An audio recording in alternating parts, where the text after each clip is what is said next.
Hello, this is Cindy Peters from RolloverU, and today we're going to be sharing some of our favorite games with you. I have had a good friend of mine, Michelle, and her dog Gracie volunteer to come in and play with us, and so we're going to show you our top 3 games that we like to play. I hope you enjoy. Our first game is 3-Cup Monty, at least that's what I call it. We take 3 cups or anything and put a treat under one and then rotate it around so that the dog finds the treat under the cup. We're using red solo cups, so either have your dog in a sit, stay, down, stay, or have somebody hold your dog and place the 3 cups on the floor. So as your dog is watching you, even though Michelle gave her a treat, you put the treat under the cup and then allow your dog to watch you move the cups around. Now, put a little bit of space in between the cups so they can distinguish where the smell is coming from and that there is just a treat under one cup, so it's not quite so confusing.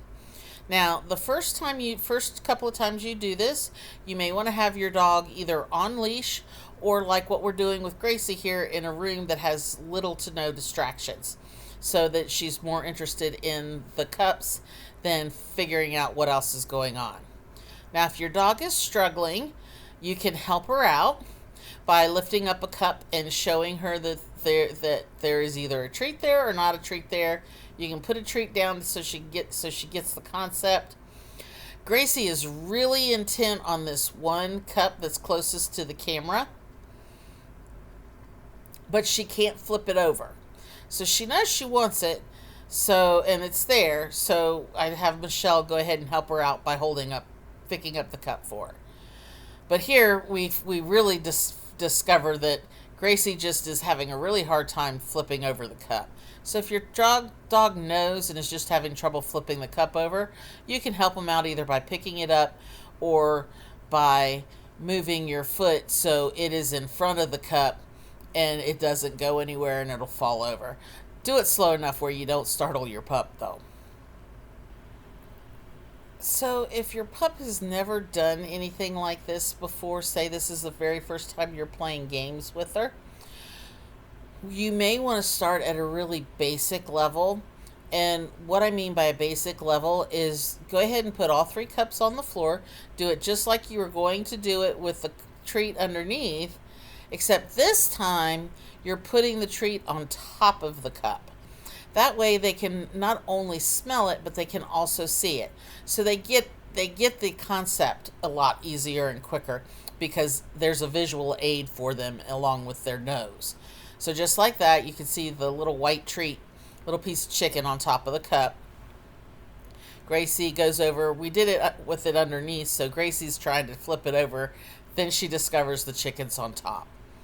Then the next step from here would be to place the chicken on the floor, and to place the cup half on the chicken so that the chicken is kind of sticking out from underneath the cup.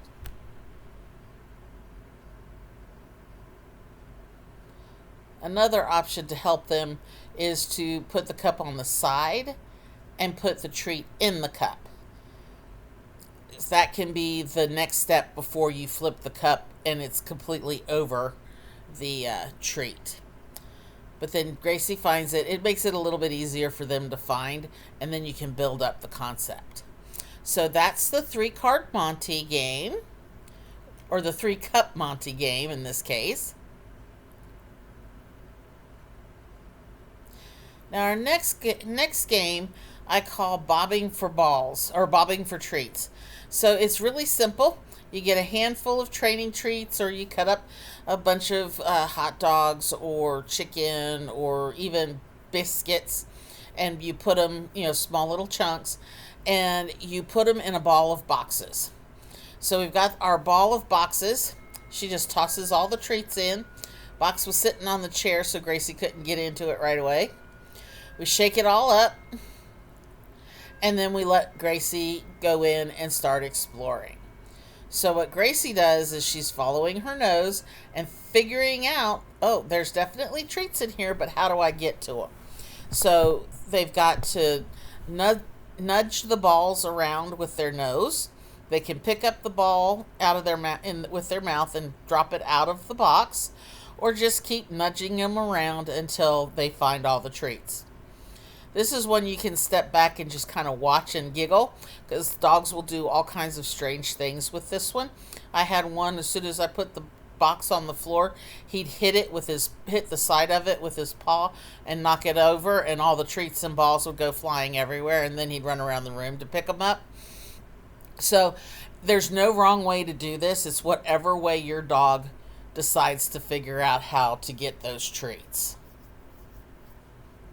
Our next game that we're going to show you it's another nose games type game where you use a muffin tin, and Michelle is putting the treats under the balls in the muffin tin. And once you've got the treats, they can be under all 6 balls, under 1 ball, any combination. You can use all 6 balls in the muffin tin or only 2. All the combinations are endless, and they're totally and completely up to you. So once you've got it set up the way that you want it set up, you ask your dog for a sit or a sit stay or a down, and you put the muffin tins on the floor, and you tell them to search, go find it. If you have a command for that, then that's what you do. If not, just put it down and tell them to take it or get it, and they'll happily go after the treat. Now, if you have hard floors like we do in here, or linoleum floors, which is really what we've got, the tin may move around a lot on them, especially if they want to just try to nudge the balls out of the tins. So you may have to help them by using your foot or something to keep the tin in place while they're nudging the balls out of their way. Some dogs like to nudge. Some dogs will actually pick up the ball and move it out of the way. Those are totally up to you. And that's the muffin tin game.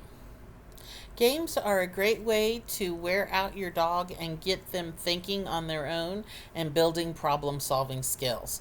I hope you enjoyed this video, and we'll see you next time.